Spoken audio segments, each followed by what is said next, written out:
I recently listened to a podcast that said zone 2 cardio is not needed and the only benefit to it is mental, specifically for women. We're going to be discussing this and so much more.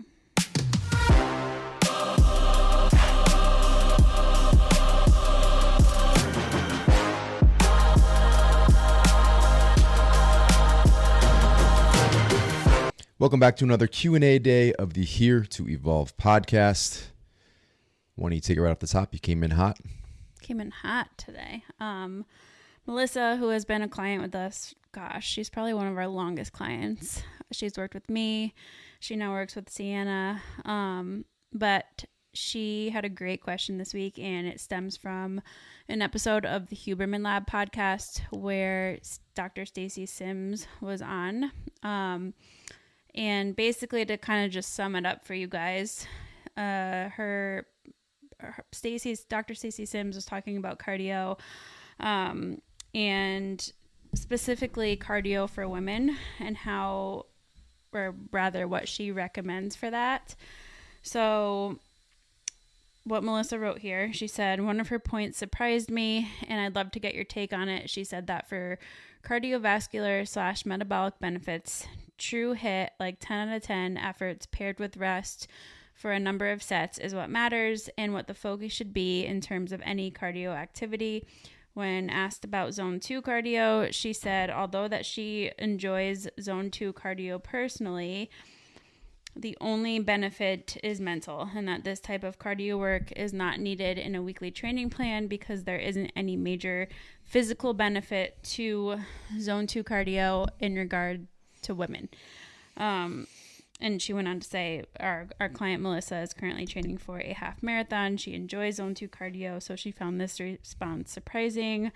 What is our take? So I also listened to that Huberman Lab episode like a while back, just because I have Stacy's book. Her book is called Roar. There's a few things in there. Her book is called Stacy's Mom. There's a few things in her book I don't necessarily agree with or would preach to the masses. This being one of them.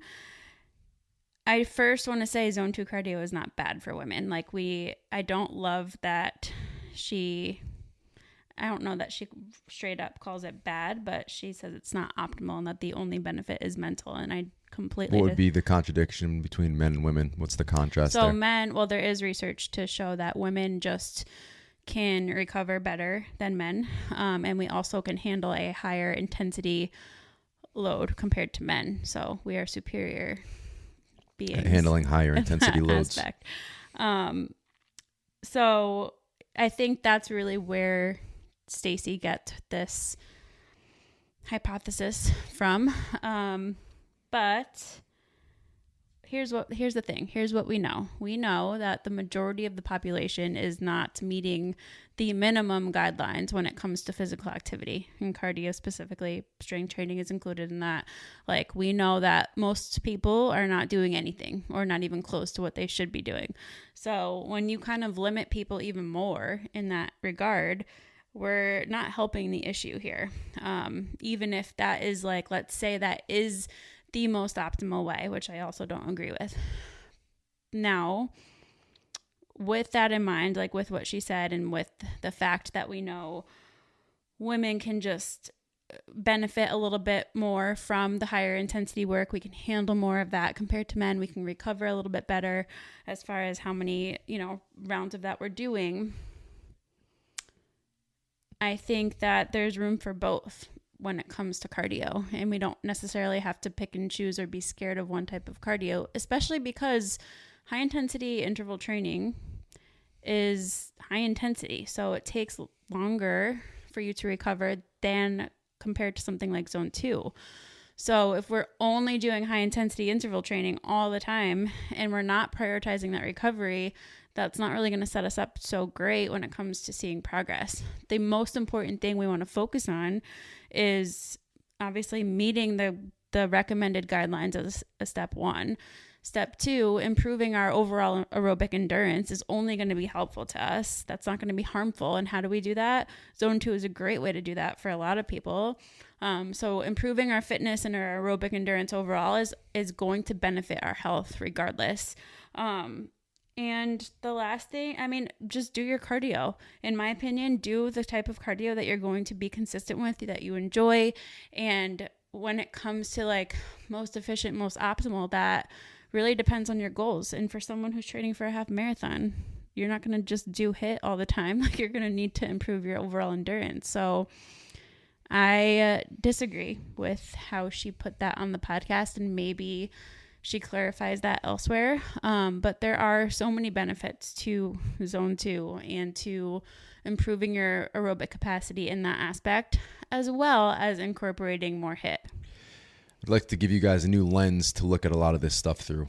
When it comes to social media, when it comes to content, and this is something we've talked about a lot recently, doing things the right way, quote unquote, is not a sexy way to market what it is that you do. So to get on a Huberman Lab podcast, to get on a viral video, to make a video viral, to make some piece of content that blows up, simply explaining the optimal way to create balance in your lifestyle and all the things that are going to be beneficial to you is not going to gain much traction at all. Where you have these characters, I'm not calling her a character, but I'm using character as an adjective for a lot of these social media people. When you create characters that are strongly for one thing and strongly against other things or all other things, you are creating basically a method. This is the specific thing that you need to do that gets you to your goals. It's a new way to market the sexy six-pack in 6 weeks or less for someone who weighs 300 pounds. And listen, it works. No. The method doesn't work. The marketing works. No, that's what I mean. I know. But for those who need a clarification, the marketing works. That is how you get these kind of views. That's how you gain this traction. That's how you get the attention. So when you hear something that doesn't make a whole lot of sense to you, that is widely accepted as, no, this is beneficial for your health, you need to view it through that lens. This person is saying this thing in this way, even if it's only for a clip. And we've done this on podcast clips, to be fair. You only get a fragment of that full conversation. But those are the things that are going viral. And then you have questions like this, and it's a great question. I'm glad that you asked it. But people are becoming confused because of that viral clip, because of that viral piece of content. As someone who listened to the whole podcast, I mean, that's the gist of what she said on the whole duration of the podcast. She didn't straight out say don't do Zone 2 cardio. She said she does it personally, but we have to look at the bigger picture here. And the majority of the population is not in a position where, most people don't even know what they enjoy when it comes to exercise. So I think if you get to the level where you're looking to be that elite athlete or be the top of whatever, maybe it might make sense. But again, there's room for both. You don't have to pick Zone 2 or high intensity. Like, you can sprinkle both into your training, and understand that no matter what the science says, no matter what the research says, we're all individuals. So where you fall on that spectrum of how much HIIT should I do versus how much Zone 2 should I do, it really is completely individual as far as like what your goals are, how well you recover, your genetics. I mean, all of these things impact what you should do, which is why we are here. And that's why we do what we do with coaching, because it is super individual. And yes, you can start with the basics and you can start general, but eventually you're going to have to sort of figure out how to get more specific as you progress with your fitness. Okay. Agreed. For those who, I just want to circle back to that one thing because it was kind of funny. This relates to what I was watching yesterday. And I don't like watching social media for the most part. But if you watch these people in the long term, those who push so strongly for one side of something, they always end up circling back to the middle or to the other side. I was watching Liver King eat a salad with some berries on it yesterday. Mr. Got to eat raw bull nuts. After he was called out on what was he called out for? I don't even remember. For being natural and then spending $15,000 worth of PEDs on a monthly basis. But no, you look at these guys, the Carnivore MD changes his name. All the carnivore people are now. They're all fading off. Oh, those things are wrong. So listen, guys, the truth is always in the middle. It's not sexy. View it from that lens. Understand that anytime you see something from one extreme, it's just to get the views and it's not giving you the full picture. Okay, next question. This is an app question. We kind of touched on this in the last one. Should I still do my build training program when I'm sick, or should I take a few days to rest and recover? It depends what you're dealing with. What is the rule? Like neck up, you're fine. You can fight through it. You can push through it. And then if it's anything like neck down, sickness wise, take some time to recover depending on what that is. It's going to be individual. Yeah. You know, I think in your gut, like, can I push through a session right now? And maybe you're not pushing as hard as you would when you're feeling 100%, but maybe it's more of like a maintenance session, or just kind of one where you just move your body, and that's okay. They're going to have those. Definitely go back and listen to last week's episode. Will be more in depth there. But one thing we did not touch on last week, and this, I don't know if this is emerging or there's just people starting to talk about it now. I think this was on Huberman as well. If you do a lower intensity lift, like say a RPE 4 or 5, go through the motions, your body is actually releasing immune boosting cells. So things that are going to help combat that. So if you're bedridden, like stay in bed and go to sleep. If you're like on the fringe, and my body's literally told me, I've thought about this for a while, and then the Huberman comes out with that. But I've done this in the past just because I know it has helped. Go in, cut your volume in half, or do 25% of it for that workout at an RPE of 4 or 5. So very minimal. You're not anywhere near failure. This is the one time we recommend coasting. Coast through it. And it's actually beneficial to help your body recover in regards to fighting off that sickness. So you'll know the difference. If you feel like you're on the fringe, you can do something like that, and it'll actually help you heal faster or recover faster. Yeah, and mindset-wise, I think a lot of people are still of that, like, all or nothing. If you know mentally you can't show up and push to your 100%, I just won't do it at all. But this is a great example of living in the middle ground and understanding that some movement is going to benefit you more than not, depending on what you've got going on. And you can think about it just from an evolutionary perspective with no data in mind, but just, what makes sense. Why would our bodies do that? Why would we release those type of mechanisms? Why would those things happen via that type of mechanism? So pushing through something. So if you're in the caveman age and you're sick and you just lay down and continue you're going to starve to death. You're going to let that sickness take over versus, hey, I have to do this to survive. Your body understands that, and it's going to boost everything that it can to get you back to optimal health. So little nuggets. All right, next question is from Tally. She said, if you had the opportunity to implement 1 or 2 transformative federal policies aimed at significantly improving the health and wellness landscape in the U.S., what initiatives would you prioritize, and why do you believe these would have the most profound impact on public health? That's a great, wonderful question. So having much better regulations from an outside source, not having the food industry regulate themselves, putting a ton of money into actual regulations on the things you're allowing to be put into our food. Mm-hmm. Part of that could also be soil remineralization. So making sure we're taking care of the soil we're growing food from, because even if it's organic, if there's nothing in the soil to provide nutrients, we're not getting those from those things. So food on the one side. On the other side, knocking the fucking walls down on health insurance. I would probably wipe out every existing company. They all suck. They're all corrupt. They're all useless. There's not one good one. There is not one good one. We would know. We've been through, over here anyway, we've been through them all, and they are all out to not pay for things they should pay for.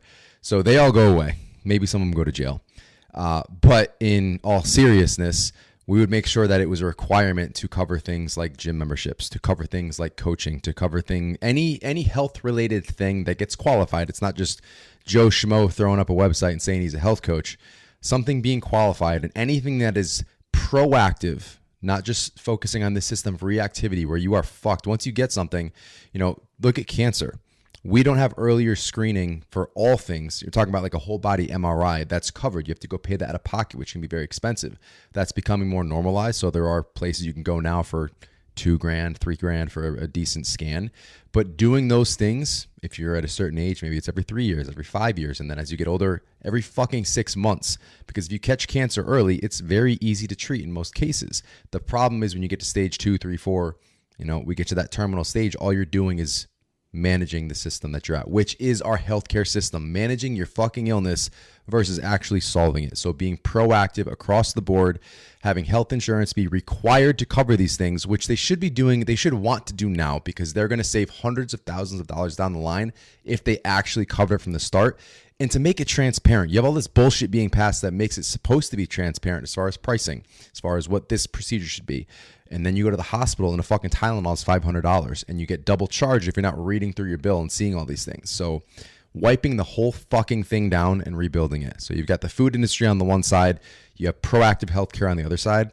And guess what? We are in much better shape if we actually put those things in implementation and actually build those things out the right way. I had to take a step back from reading the politics and all that stuff going on right now, just because it was like you could go down a rabbit hole and like it just impacts your mental health. So I blocked literally like all of those words on my Instagram so they don't even show up. But which is a great tip if you need to do that. But there's a certain, like, that's how we've been for a long time, but ignorance is bliss. No, but I know. But if you we need have to to create change, we have to create changes at this point. What I was going to say was I did see that who we talked about on the last week's podcast, Casey and Kelly Means with RFK, a couple other like influencer type people who are doing great things were all in DC talking about this stuff. And what did the mainstream media do? Call them woo woo and call them like they're just already bashing it. So it's just, I mean, it's on one hand, it's great that people like that are in DC and are able to talk about this on some sort of stage. Like, I think that's kind of a step in the right direction. I've never seen anybody do that before. But at the same time, immediately mainstream media is like, what are these quacks doing? If you're in media and like, let's say you're not a producer, you're just involved in some way, shape, or form, put your foot down. Like, share this episode, share this clip, share whatever it is out there that just says, hey, you guys are not doing the right thing. It is nothing short of evil. The way the media is portraying the world to us is nothing short of evil. And it is so powerful because you have so many people who are brainwashed, believe anything that they hear on the TV because it's on TV. It is ruining the world. I believe in our people. I believe in our country. Most of my gripe towards the government is probably towards the media. So that is the evil empire. I think we can do incredible things. So step 3 after knocking down healthcare would be knocking down the media system. Well, I have 2 friends who were in news for so long, and neither of them are, they're kind of at this, well, regardless, they're both out of it in the way that they were in it before, but it's all clickbait. It's all who gets the most views and rankings and just whatever. They want to evoke emotion out of you, and they can't do that. They got mine. They can't do that by being neutral. But yeah, you're right. I agree with knock it down, everything that you said. Rebuild it. Okay. On to the next question. That was great, Tally, by the way. We really appreciate you asking such a deep question. I'm just really angry now. Thank you. All right. This is from Lucy, who is also a longtime app member. She is currently in a deficit, and she said, what do I do when I'm in my deficit and that starts to affect my sleep? I'm only 2 weeks in, 300 calorie deficit, and I'm feeling it. High volume foods. So low calorie, nutrient dense, high volume foods. You're definitely feeling it because you're hungry. It's very difficult to fall asleep on an empty stomach. So, your cauliflower rice, your buffalo cauliflower, your spinach, tons of greens. Like you could have, it's going to get old, but you could have a big ass salad every meal, until you kind of get used to the reduced calories, let your body kind of settle in. But also look for more satiating foods. So it's tough to really answer based on, a generic question, but making sure you're balancing protein, carbs, fats at every single meal. That's going to help stabilize your blood sugars, which does improve your satiation. Something you could do too is bump protein up a little bit, even though like you want to keep that deficit, but protein is the highest satiating food. So that can't really hurt you. You can go upwards of 1.3 grams per pound of body weight in a cut phase. It just starts to play a role in, your calories, where those are. Yeah. So it depends on calories. Also play, like, if you haven't played with your ratios yet, like figure out what makes you feel the best. So you could bump fats up with that as well and bring carbs a bit down. We're not talking keto, but she's also trained. She's going to start running again. I know she said, so I wouldn't necessarily recommend dropping carbs too much. Lots of factors here, but there are things that you can tweak to kind of help with that hunger, especially if it's already impacting your sleep. All right. When using the app, how to know when and how to superset movements if you're limited on time? I saw Josh do this the other day, but curious how to know the best moves to like pair together. Is there a easy way you can simplify this for them? Yeah. So if you're short on time, it's not optimal. I've said this in previous podcasts. It's not optimal to stack like a chest press and a shoulder press. So what I typically do if I have some time and I'm not in a huge rush, I'll do opposing muscle groups. So chest and back, quads and hammies, things like that. The one I posted the other day was a tricep. I don't know if you saw the upper body or lower body day, but typically, like if I am in a rush, it'll be chest, back, and shoulders. And then bis, tris, forearms, traps will be a quad set following that. I'll break it into 2 pieces. On leg day, one of my leg days will be like hack squat and RDL. And then I will stack Cossack squats, single leg glute bridge, and single leg calf raises. So ideally, opposing muscle groups, that's going to impact very minimally as far as performance. But if you need to stack more, turn it into a tri-set, turn it into a quad set, like a short-term, I don't want to call it a circuit. It sounds like a dirty word to me, but a giant set is what we can call them. Yeah. Just blast through it, rotate, take a minute rest, and keep going. Remember that, that is not optimal, but even less optimal is cutting sets or not doing the workout at all. So this is something I've been doing regularly. Again, I'd love to do straight sets, but we have been so busy for the last how many months that I've been banging out workouts in 20 to 30 minutes all the time. So those are what I'm doing. The less optimal version, the chest, back, tris, the quad sets, quad as in 4, not as in the muscle group. So do what you got to do, guys. I feel really good. Despite the fact that we're freaking swamped, body composition is on point. When I'm consistent, when I'm eating well, when I'm sleeping well, and then crushing these quick workouts. So those are some things that you can do to squeeze them in. Ideally straight sets, slightly less optimal supersets, slightly less optimal, but better than skipping altogether would be stacking a giant set. All right, next question is from Rachel. She said, this question relates to the timing of food intake around workouts. Specifically, we know that when you're lifting weights, you create the micro tears in your muscles. Your body needs protein and rest to repair, which is why proper nutrition around lifts makes sense. Is this the same for running or any other cardio? If you're doing longer runs, I understand carbs specifically are beneficial, but is it best to consume a well-balanced meal or snack even after a 20 to 30 minute cardio session? Does the intensity of that cardio session matter here? I know this is nitty-gritty, but I've always wondered, particularly on the days that I lift in the morning and can't squeeze in my 20 to 30 minute cardio right away, so I perform it later in the day or later in the morning. So what's our take on that? I don't think it matters quite as much. Personally, I think it also depends on the overall timing here. So like if you are doing your lift in the morning, you're fueling afterwards, you're doing your cardio a little bit later, you already have full glycogen stores pretty much to support that cardio. And it's not like you're running off of nothing. As far from a recovery standpoint, I think what matters most in that aspect is just overall, like you're consuming enough calories overall throughout the day. Your training volume is where it needs to be. Like I think those 2 things will matter and make a bigger impact rather than you refueling post cardio session, especially if it's only 20 to 30 minutes. Agreed. All right. I think we have one more from the anonymous. A little confused on this one, but this person said, I'm following physique program in the app. What do you recommend to do when the end of the month is in the middle of the week? So do you do an extra week of the current month and start the next month the following week? For example, I'm on week 4 of August, but September does not release until Tuesday. But if you're on August, September is already up, so you should be good to go. But just as a general answer here, what I recommend, like sometimes there's a 5-week month or whatever it is, and like it can get wonky. The reason why we program 4 weeks is to keep it as straightforward as possible. Keep it as entertaining as possible, to be honest. 4 weeks is the minimal amount of time to... Well, that and like from a business standpoint, like when we have people sign up in the middle of the month, we always have to keep 2 months up to accommodate that. So it gets tricky in that aspect.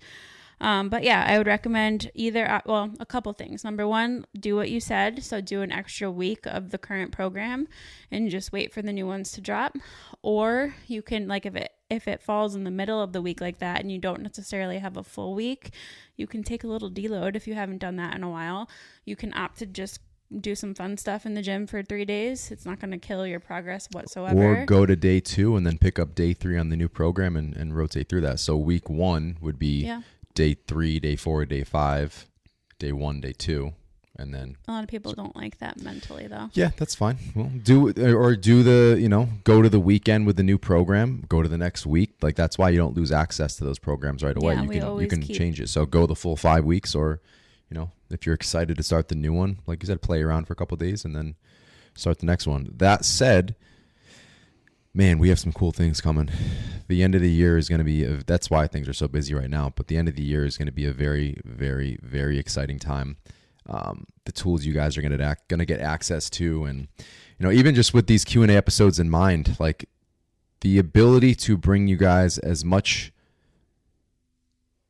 quality content. I want to say that the right way. It's not just blasting out content. Quality content, effective content, useful content, actionable content in as many different forms as possible is our goal. That is our job. Most of this stuff is free. We have invested tens of thousands, if not over $100,000. That's not exaggerating. In giving away free stuff, building out infrastructure. Of extra we have made in the last 2 years is gone. We have made no money in the last 2 years. Because we have invested back into the business. We have reinvested all of it for free stuff. That's how strongly we believe in this stuff. That's how strongly we believe in this mission, in what we're doing. We may work with some of you one-on-one. We may work with you in the app.